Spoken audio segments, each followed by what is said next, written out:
Então, muito boa noite a todos. Vamos tentar então animar aqui o ambiente, aquecê-lo. Hoje trazemos um tema ligeiro, mas que, ao fim e ao cabo, representa para muitos de nós algo de muito profundo.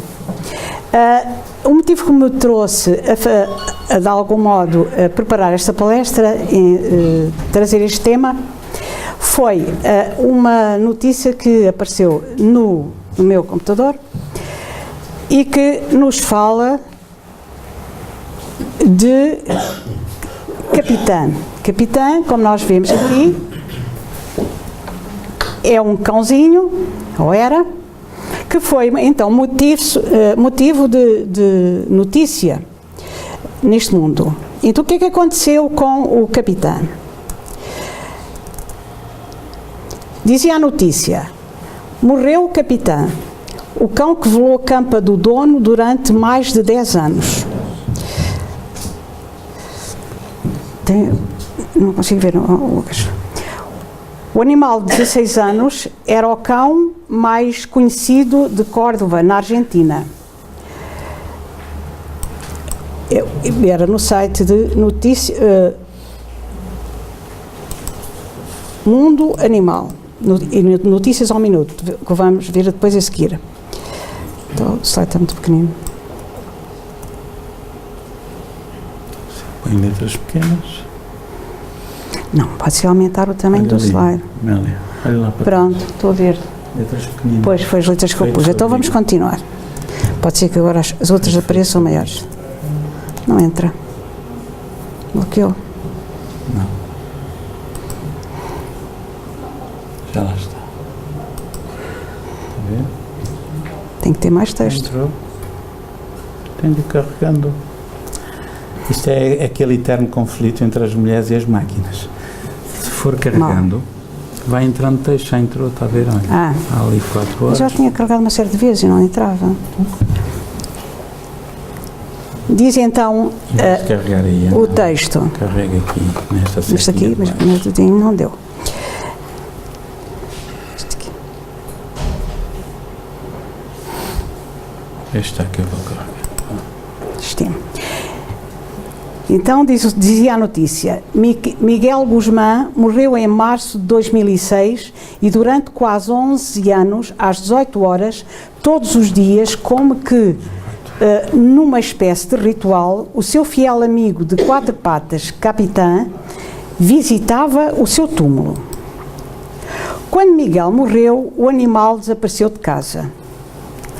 A família pensou que o cão tinha morrido ou sido atropelado, até que um dia o encontraram no cemitério a dormir em cima da campa de Miguel, conta a imprensa local. Mais de uma década depois, foi a vez de Capitã descansar e acabou por morrer no mesmo cemitério que o seu dono. Nos seus últimos anos, já sofria de insuficiência renal e caminhava com dor. O destino de Capitã ainda está por decidir. As associações de proteção animal de Córdoba pedem agora que o animal seja enterrado ao lado do seu dono, mas a autarquia pretende cremá-lo, enterrá-lo numa praça e construir um monumento em sua homenagem. Esta vinha então no site Notícias ao Minuto, no dia 21, não é do 12, é de 2, claro, de 2018. Ora bem, e esta notícia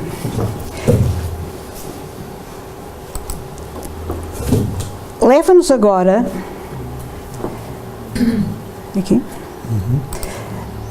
a entrar no tema da palestra de hoje. Tendo então já como base de referência aquilo que aconteceu com o cão Capitã, que foi simplesmente dedicadíssimo ao seu dono, ao ponto de o visitar todos os dias, à mesma hora, o túmulo em que o dono se encontrava, acabando por morrer junto da campa do dono. O cão tinha 16 anos e aconteceu, como dizia ali, cerca de 10 anos. Ora bem, isto transporta-nos para o mundo dos animais. não ao mundo dos cães, dos gatos, dos periquitos, das araras, dos peixes, enfim, mas ao mundo animal, todo ele, que nos rodeia, e é baseada em todo esse mundo animal, e não diferenciando este ou aquele animal, que nós vamos ver qual é a perspectiva que a doutrina espírita tem acerca dos animais.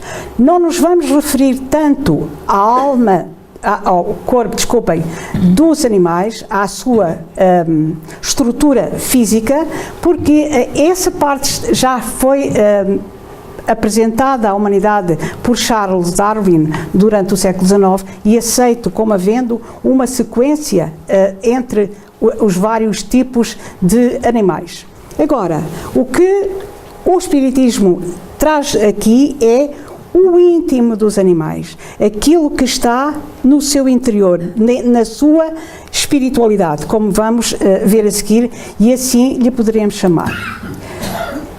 E Allan Kardec dedica-se, dentro da obra básica do Espiritismo e em algumas obras, nomeadamente o Livro dos Espíritos, a Gênese, o Livro dos Médiuns, ele assinala, dá sempre um toque, faz uma análise à situação dos animais no mundo.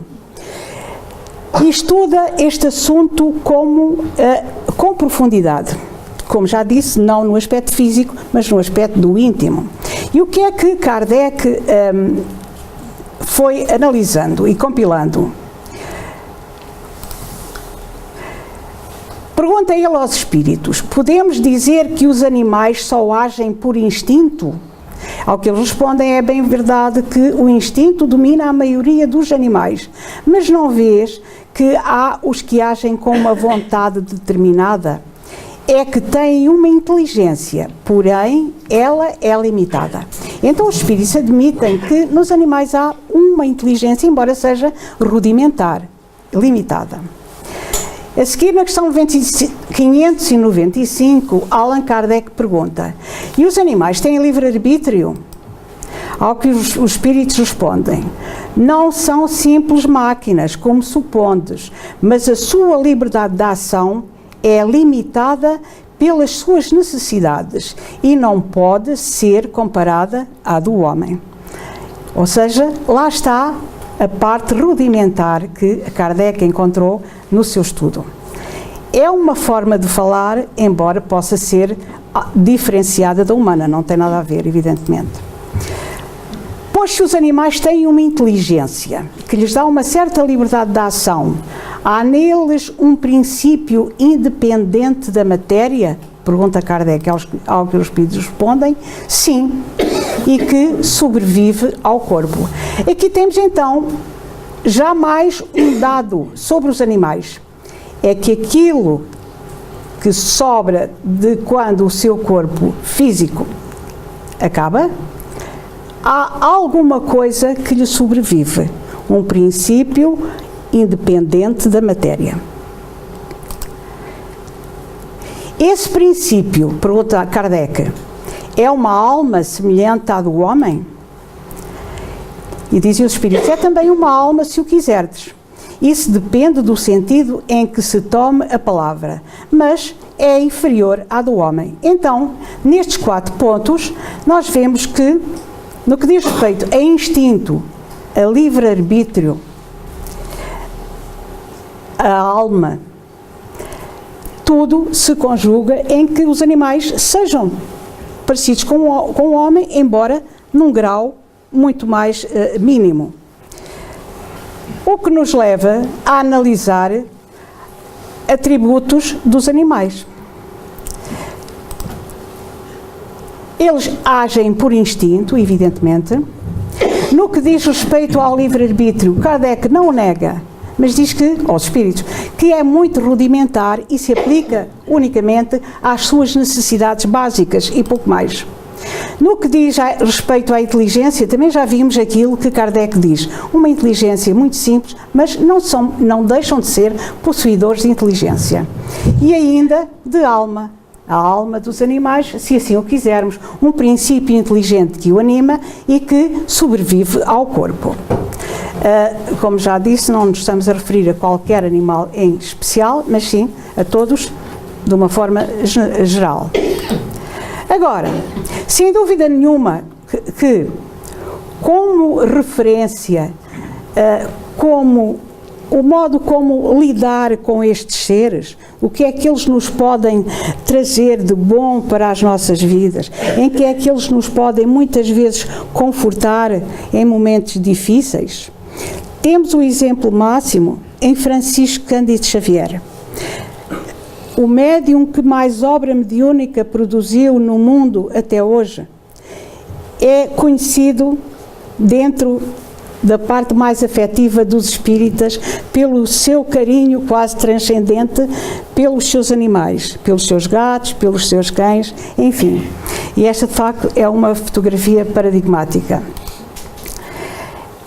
Na obra Testemunhos de Chico Xavier, compilada por Sueli Caldas Schubert, encontramos uma carta muito interessante. Eu vou explicar que tipo de obra é esta, editada pela Federação Espírita Brasileira. Esta obra é um mundo. Ela contém a compilação de uma quantidade enorme de cartas que Francisco Cândido Xavier trocou com o presidente da Federação Espírita Brasileira, na altura em que estavam os dois na vida física. E este livro é um somatório de sentimentos, de carinho. Cada uma das cartas que está ali de Francisco Cândido Xavier para Vantuílo Pereira, creio, é realmente um mundo. O modo como eles se escrevem, como se escreviam naquela altura, na década de 40 do século passado. E há uma das cartas, Francisco Cândido Xavier escreve então. A carta tem como título O Cão Lorde e diz assim, foi escrita em 25 de 1 de 1951. Diz Francisco Cândido Xavier: fiquei muito contente por me enviares todos os detalhes da tua visita ao nosso amigo do não diz o nome. Mais uma vez demonstraste o teu carinho fraterno e boa vontade. Muito me confrange a situação em que vive o nosso velho companheiro, mas o que havemos de fazer? Em 1939, então agora conta ele, o meu irmão José deixou-me um desses amigos fiéis, um cão. Chamava-se Lorde e fez-se o meu companheiro, inclusive de preces, porque à noite postava-se junto de mim em silêncio, ouvindo música. Mas no último instante vi o espírito do meu irmão aproximar-se e arrebatá-lo ao corpo inerte. E durante alguns meses, quando José, em espírito, vinha ter comigo, era sempre acompanhado por ele, que se me apresentava à visão espiritual com insignificante diferença. Então, Francisco Cândido Xavier conta aqui que o cão que o irmão lhe deixou como herança lhe fez companhia durante algum tempo e que, na hora da morte do cão, viu o espírito do irmão arrebatar aquilo que sobrava do Lorde e levá-lo consigo. E conta ele que era assim que se apresentava o irmão José em espírito com insignificante diferença. E vinha sempre acompanhado do seu cãozito Lorde. Os dois, portanto, no mundo espiritual, vindo visitar o nosso Francisco Cândido Xavier. Agora, porque é que isto vai numa carta? Diz ele, atrevo-me a contar das minhas experiências, porque também passaste agora por essa dor de perder um cão leal e amigo. Geralmente, quando falamos na sobrevivência dos animais, muita gente sorri e endereça-nos atitudes de piedade.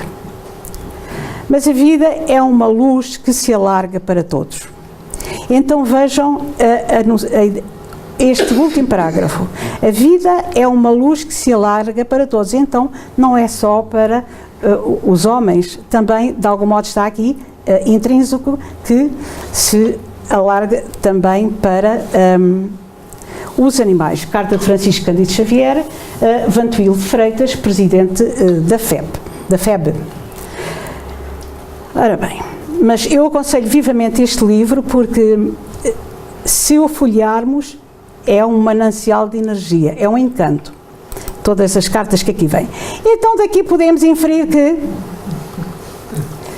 baseando-nos na carta de Francisco Cândido Xavier, esta legenda está perfeita. Cuidado com o cão, porque ele tem sentimentos, tal como acontecia com o nosso Lorde. Agora,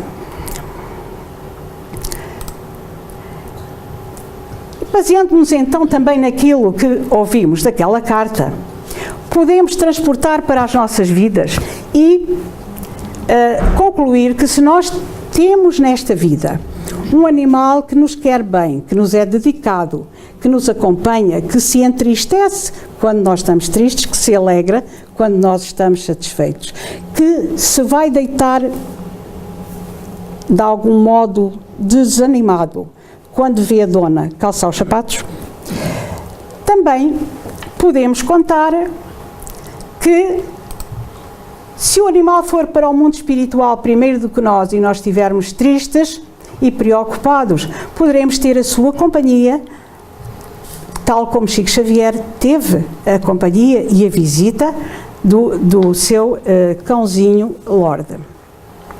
E mais adiante vamos ver que poderemos tê-los até por mais do que uma existência.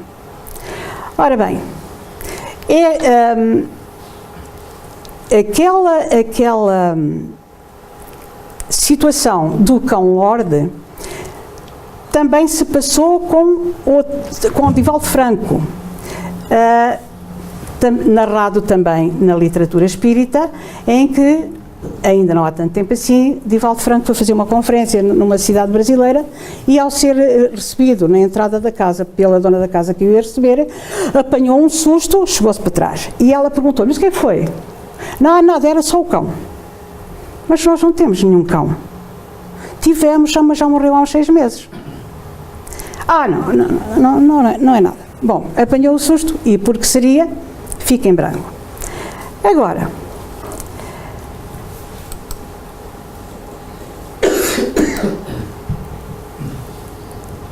diz-nos a pergunta 600 do Livro dos Espíritos: a alma do animal, sobrevindo ao corpo, fica num estado errante como a do homem após a morte?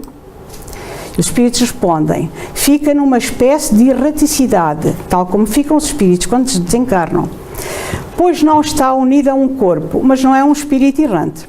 O espírito errante é um ser que pensa e age por sua livre vontade.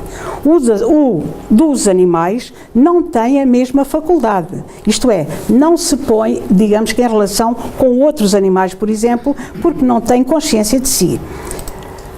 É a consciência, dizem os espíritos, de si mesmo que constitui o atributo principal do espírito. E não, os animais não têm essa consciência. O espírito do animal é classificado após a morte pelos espíritos incumbidos disso e utilizado quase imediatamente, não dispõe tempo para se pôr em relação com outras criaturas. Portanto, é diferente. Enquanto o espírito de um ser humano, ao ir para o mundo espiritual, tem consciência daquilo que se passa consigo e tem a noção de que estão por ali outros seres iguais a ele, nas mesmas condições, com os espíritos dos animais, isso não acontece.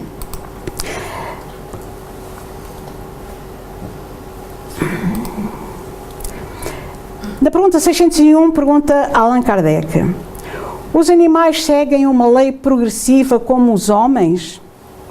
Isto é, aquele espíritozinho, vamos chamar-lhe assim, que não é com letra minúscula, que não é um espírito de um homem, de um ser humano, também segue uma linha progressiva de aperfeiçoamento, como acontece com o ser humano? E os espíritos respondem que sim.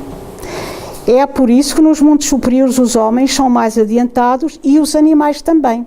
Ou seja, o espíritozinho, com letra minúscula, de animal, ao partir para o mundo espiritual, é imediatamente, mas não tão imediatamente assim como vimos ali com aquele cão que já tinha morrido há algum tempo, para uma nova encarnação.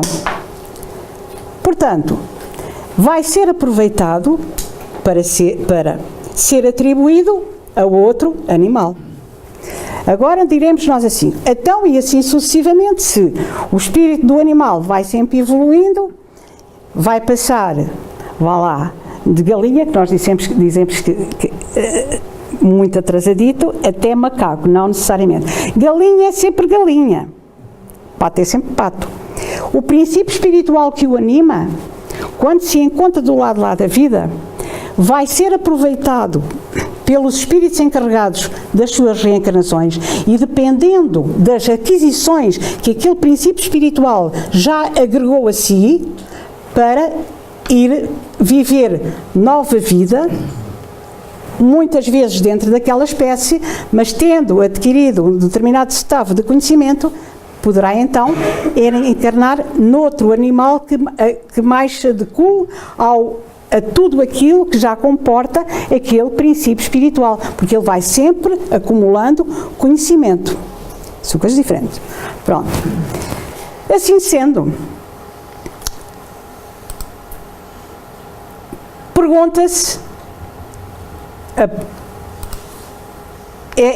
sai esta questão, naturalmente. Então, e os animais reencarnam?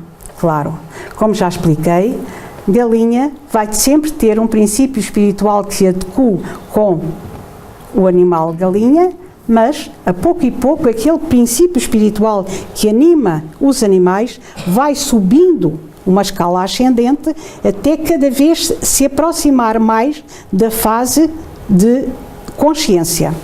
Mas isso leva muito tempo, muitas encarnações pelas mais diversas espécies animais. Agora, o que acontece aqui é que, mesmo dentro da mesma espécie animal, nós encontramos animais mais desenvolvidos espiritualmente do que outros, porque já têm mais aquisições no seu corpo espiritual, na sua gênese espiritual. Por exemplo, eu tenho lá em minha casa uma gaiola com pássaros. São uns 5. Comprámos aqueles passaritos, eles fizeram a criação. Bom, dentro daqueles pássaros, eles nasceram dentro da mesma gaiola. Há um que não para dentro da gaiola. Eles são todos iguais. Mas aquele tem a habilidade de sair da gaiola. E nunca vai para a rua. Abre-se a porta, tudo bem. E nem sai da cozinha. Aquele animal tem, no meu ponto de vista, às vezes observo, ele arranjou o processo de sair da gaiola. A gaiola é igual para todos. Ele entra e sai, mas aos anos. Isto é, dá a sensação que é mais habilidoso do que os outros. Conquistou algo de mais inteligente a que os outros ainda não chegaram, naturalmente. Então, isto para dizer que cada princípio espiritual que se encontra no mundo espiritual vai ser atribuído àquela espécie animal que melhor se adequa, como já disse, a todo o conhecimento que foi adquirindo ao longo do tempo. Por isso os animais evoluem. Agora, não podemos dizer se é mais, como já disse, se é mais nesta espécie ou noutra, porque isso é indiferente. A pouco e pouco. E como é que isso acontece? Então, mas se a estrutura do animal muda, como é que o princípio espiritual é, digamos, identificado? Como o meu. Vamos ver. Se só contasse aqui a parte física, quem me conheceu há 50 anos já não me conhecia. Porque aqui já não existe nada que tenha a ver com aquela que eu fui há 50 anos. O que é que, de algum modo, permanece aqui? A alma, ou o espírito, ou o princípio espiritual deste animal, certo? E isso só se consegue através da convivência. Eu já contei aqui, há tempo, fui a um encontro de professores da minha idade e, sinceramente, eu tive para me ir embora quando lá cheguei, porque eu não conhecia ninguém daquela gente. E pensei, mas o que é que eu estou aqui a fazer? Se calhar o ponto de encontro não era aqui, era no outro lado, porque não está aqui ninguém que eu conheça. Começaram a circular fotografias do antigamente e imediatamente nos relacionámos. Porquê? Porque os espíritos que estavam ali eram os mesmos. Embora de corpos já não houvesse nada que nos identificasse. Portanto, isto podemos entender assim, basicamente. Então, será que os animais reencarnam? E, mais uma vez, nós vamos ter o exemplo, ou vamos buscar o exemplo, exatamente, outra situação. Também passada com Francisco Cândido Xavier e relatada também na literatura espírita, e com o cão Brinquinho.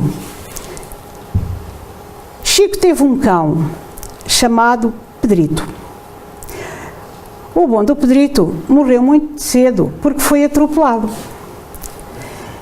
E um dia ele ia pela rua, distraidamente, e há um cãozito que o vai seguindo. E diz-lhe o seu guia Emanuel: Chico, pare e preste atenção neste cãozinho. É o Dom Pedrito que está voltando para você. Então, este cãozinho que está aqui é o Brinquinho. Segundo Emanuel, ele seria a reencarnação do Dom Pedrito, que tinha então morrido atropelado, e muito novo. Claro que Francisco Cândido Xavier tinha um carinho muito grande, então, também pelo seu Pedrito. E aqui vemos uma imagem simples, mas paradigmática, que nos pode lançar para a reencarnação entre os animais. Agora vejamos. Na pergunta 607A, pergunta Kardec: parece assim que a alma teria sido o princípio inteligente dos seres inferiores da criação? Aos espíritos respondem: não dissemos que tudo se encadeia na natureza e tende à unidade? É nesses seres, animais, seres inferiores da criação, como diz Kardec, é nesses seres que estáis longe de conhecer inteiramente que o princípio inteligente, a tal almazinha que anima os seres inferiores da criação, se elabora, isto é, se modifica, se individualiza, toma corpo,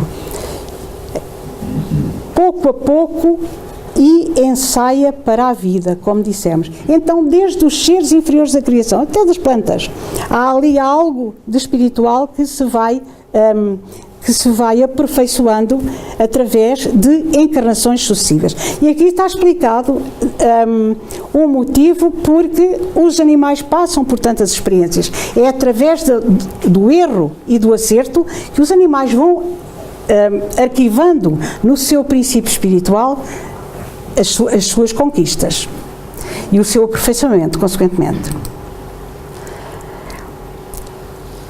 E diz ainda os espíritos: é de certa maneira um trabalho preparatório, como da germinação, em seguida ao qual o princípio inteligente, que animava os seres inferiores, sofre uma transformação e se torna espírito. Aqui já espírito com letra maiúscula, o tal que adquiriu consciência, porque aquilo que faz a diferença entre a alma do homem e a alma, com letra minúscula, dos animais, é a consciência. Chegando a uma determinada altura, aquele princípio espiritual adquire consciência. Então, poderemos dizer que, enquanto o princípio espiritual, a centelha divina que anima os corpos dos animais, se ensaia para a vida inteligente, isso acontece através de muitas encarnações. E diremos ainda que é esse mesmo princípio, ao conquistar a fase da consciência, que luta a partir daí pela sua perfeição espiritual. É o homem. Ou seja, enquanto o animal esteve dentro da fase animal, ele lutou pelo seu aperfeiçoamento, pelas suas conquistas de inteligência. Ao conquistar a fase hominal, a consciência que tem de ser vivo e em plena conquista, ele preocupa-se então com a sua perfeição espiritual rumo a ser um espírito perfeito. Então, parece assim que o homem deriva dos seres inferiores da criação, ao que os espíritos respondem: não te disse que tudo se encadeia na natureza, desde o átomo até ao arcanjo? Ele próprio começou pelo átomo. Então há uma ligação entre todos os seres da criação até chegar à fase hominal, em que o homem luta então pela sua perfeição, pela sua conquista espiritual para ser perfeito. Mas agora põe-se a questão: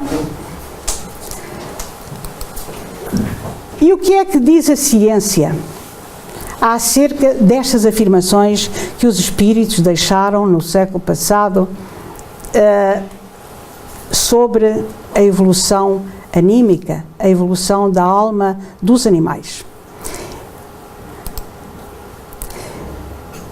Realizou-se em Cambridge, Inglaterra, um simpósio sobre a consciência humana e não humana,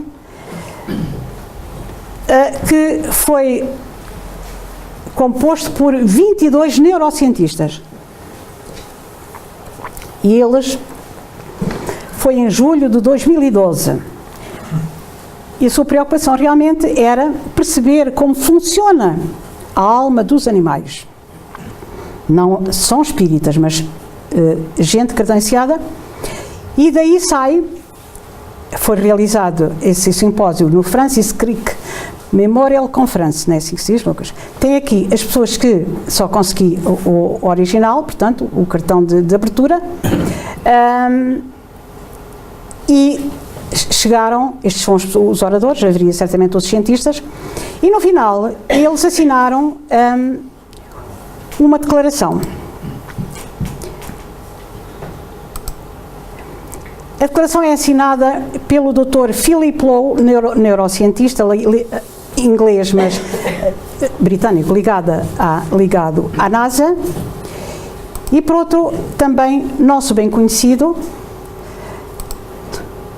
Dr. Stephen Hawking. E o que é que dizia esta declaração?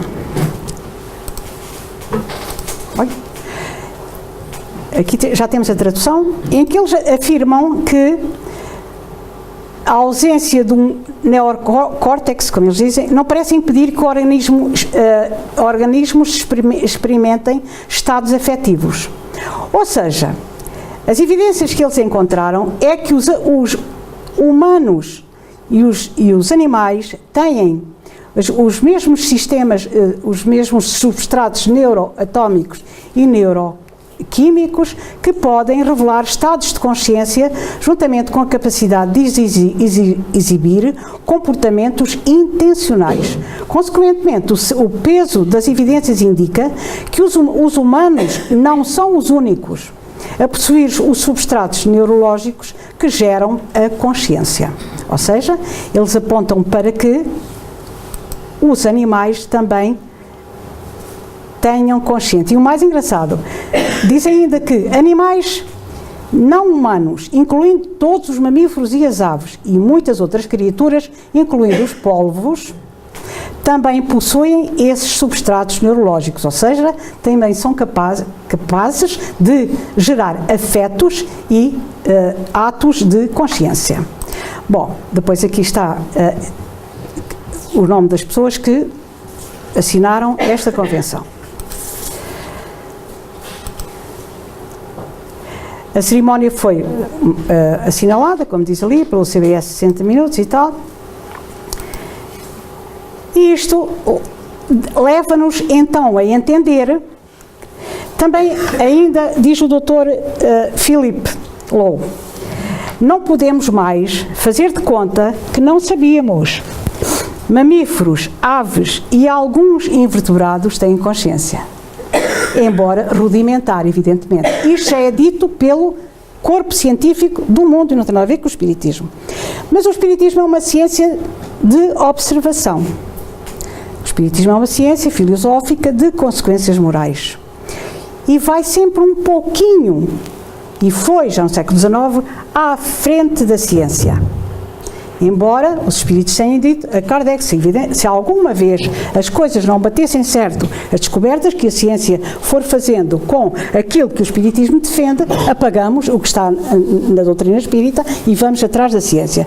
Mas não é o que está a acontecer. Aquelas cartinhas de Chico Xavier, há mais de 50 anos feitas, provam bem aquilo que estes cientistas descobriram agora com pompa e circunstância em Cambridge. Isto traz-nos então novamente ao mundo dos afetos e poderemos dizer, porque ficou cientificamente provado naquele encontro em Cambridge, que os animais são suscetíveis de dedicação. E dedicação tal que fica, muitas vezes, apesar de ser rudimentar, e Kardec, os espíritos dizerem que há uma distância enorme entre os animais e o homem, tão grande como entre os homens e Deus, a verdade, eles dão-nos lições no que diz respeito à dedicação.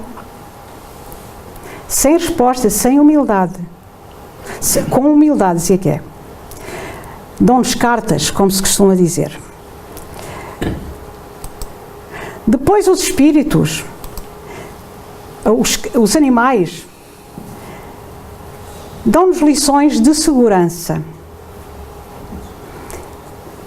E, mais uma vez, de respeito pelo ser humano. Eles não refilam, agem, ajudam sem contemplações.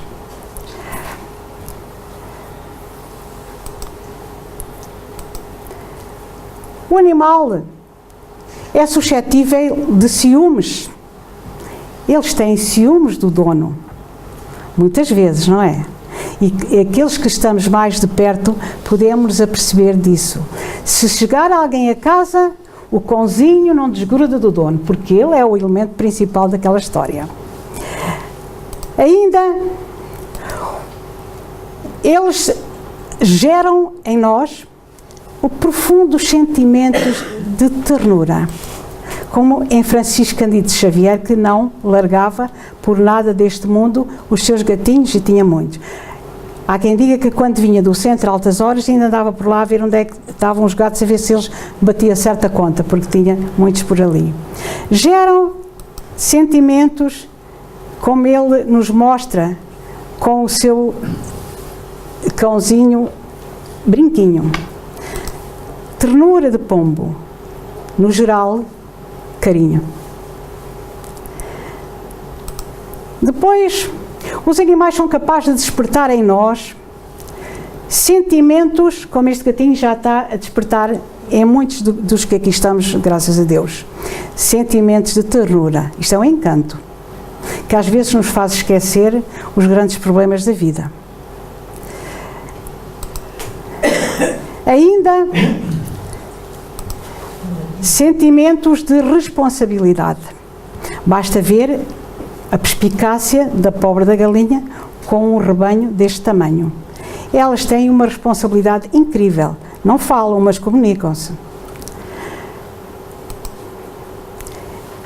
Agora trago-vos um outro, não cientista, mas um filósofo, também do Reino Unido.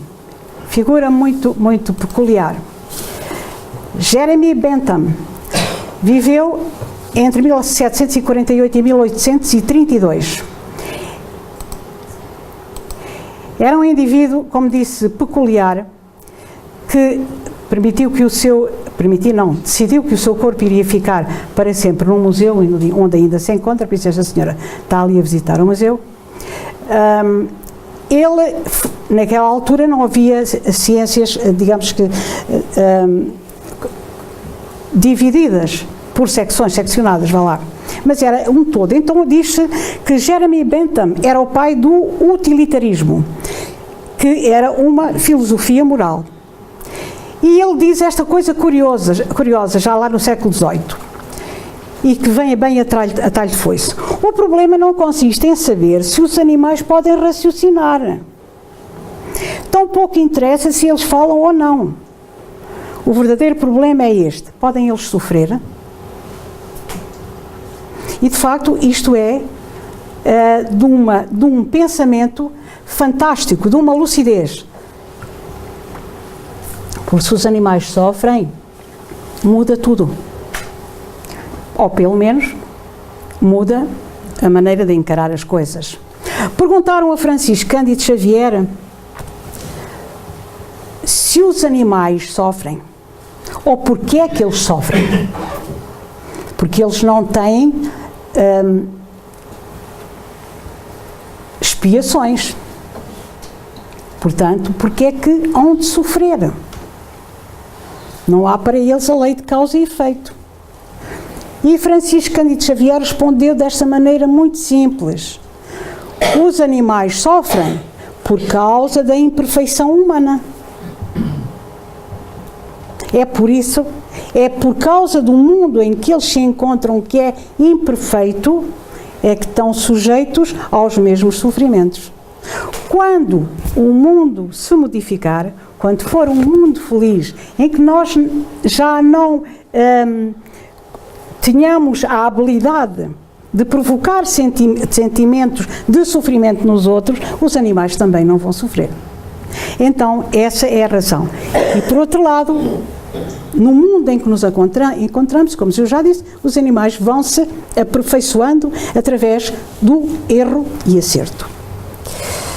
Acho que foi aqui que eu carreguei. Aqui porque eu estou mestre nisto. Ora, vamos continuar. Então este senhor, como vê, deu lá no ponto. Apesar de tudo, e ainda antes de entrar na fase hominal, os animais trazem-nos até à nossa humanidade consciente, com tendência à perfeição, é claro. Sentimentos de amor de mãe, que não falha. Sentimentos de solidariedade, até para com outras espécies. E aqui, mais uma vez, os animais nos dão cartas. Sentimentos de compaixão. Tinha de meter uma fotografia minha. Mas eu tive mesmo para isso, mas depois destoava, está a ver? Tem. Não é bem. Bom, então, André Luiz nos diz, no livro Evolução em Dois Mundos, que os animais têm estruturas cerebrais praticamente iguais entre eles e os homens. E quando lhe é perguntado quais são os animais que têm mais aproximação à consciência humana, André Luiz diz-nos que os espíritos lhe respondem. Eles têm ideias fragmento. Elas não são contínuas, mas existem. E ele chama-lhe ideias fragmento. E quais são os animais? Perguntam-lhe os espíritos, respondem os espíritos a André Luiz na obra Evolução em Dois Mundos. Ele aponta como o cão, o macaco, o gato, o elefante e o cavalo. Isto está na obra de André Luiz, portanto. Então os animais geram compaixão. Eu acho que, não sei agora aqui se é o homem que tem compaixão por macaco, se é um macaco boa, mas isso não consegui encontrar na pesquisa que fiz, mas isso deve ser idêntico. Bom, a verdade é que pelo menos eles apelam-nos, e é o que aqui está, à compaixão. Se mais não pudermos fazer por eles, pelo menos entendê-los. Sentirmos compaixão. Então vamos ver.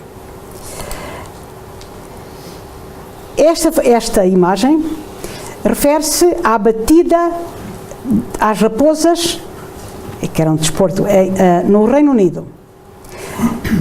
E ela remete-nos para a compaixão, porque a batida às raposas foi proibida desde 2015. Já é um avanço. 2005, desculpem, está ela escrita. Falta muito, falta, mas isto já está.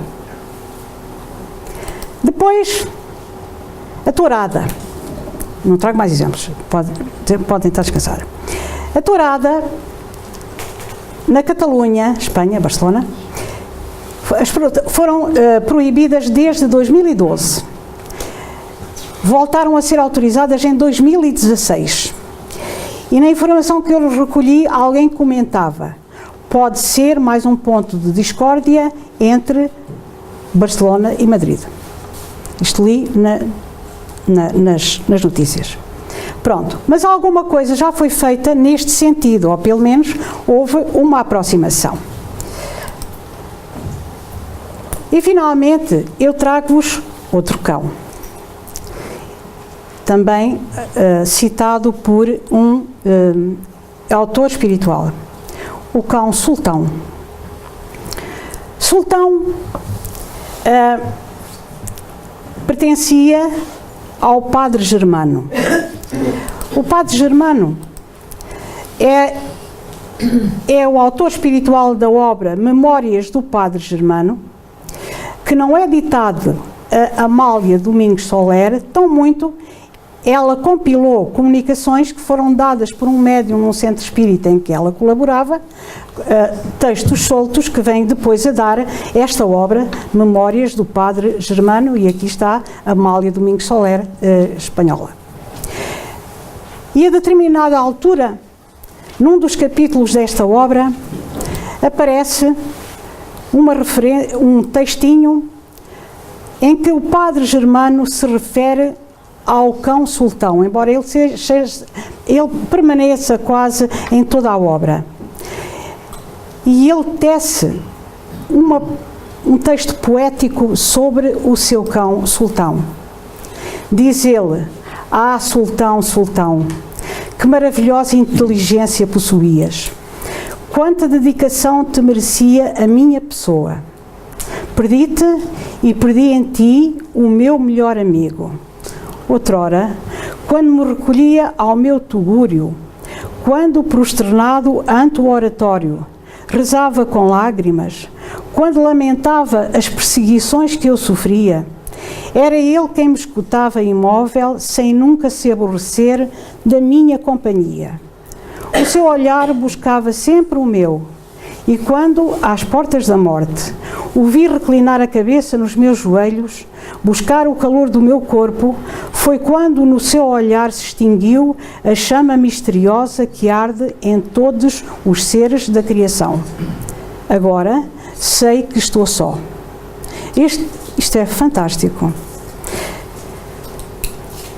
Agora, vamos mudar aqui o cenário.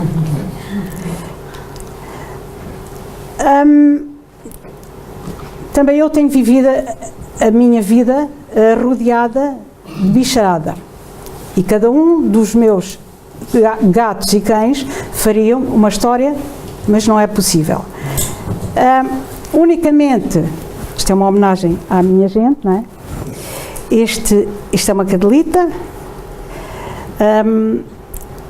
foi adotada, foi lá para casa, porque vou só contar a história desta cadela.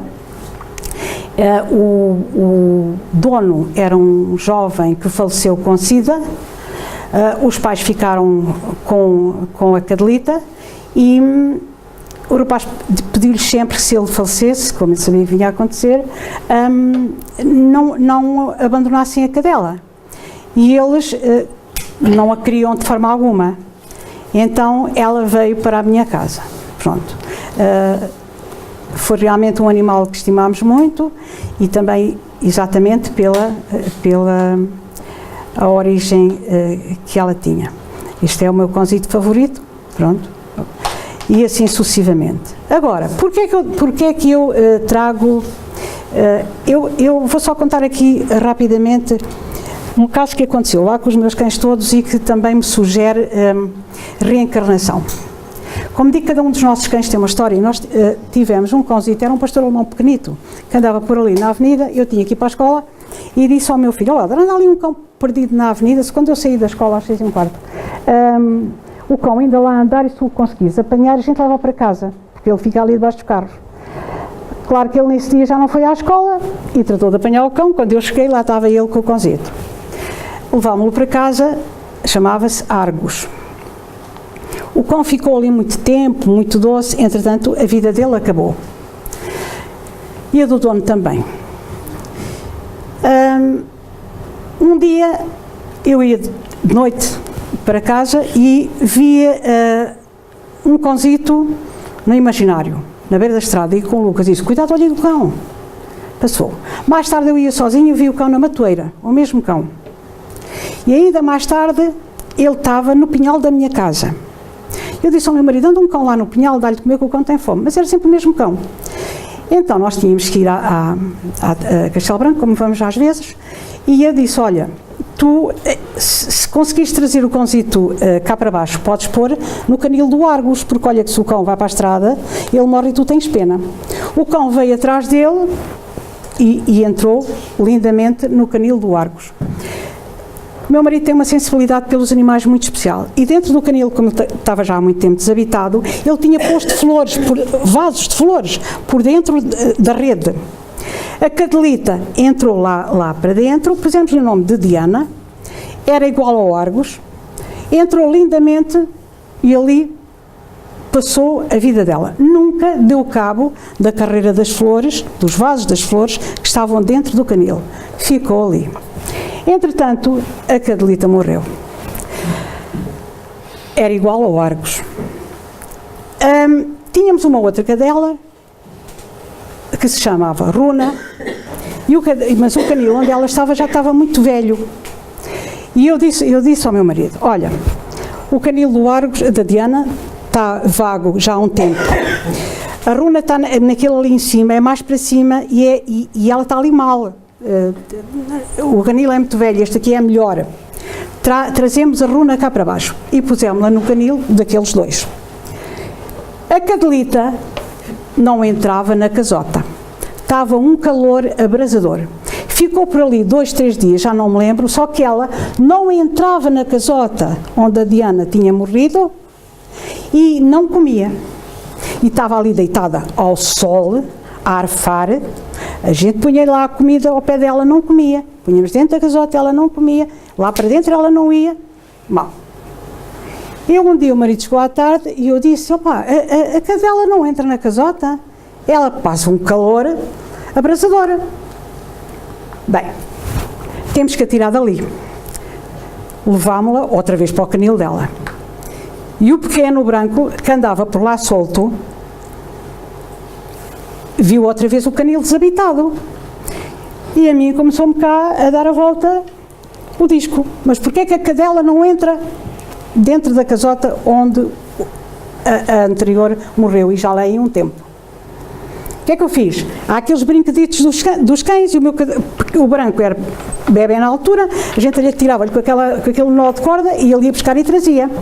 Brinquei com ele cá fora, dentro deste jogo, e após as tantas atirei com o nó da corda para dentro da casota. Ele entrou para trás.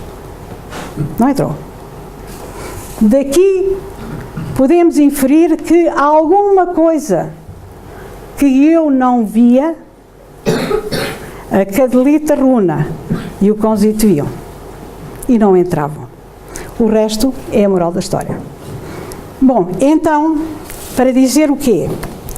Que poderemos dizer algo que eu recebi de uma amiga espanhola e que acho muito interessante. Ditosos seremos se no dia do juízo final pudermos afirmar: amei tão sinceramente e vivi tão honradamente quanto o meu cão.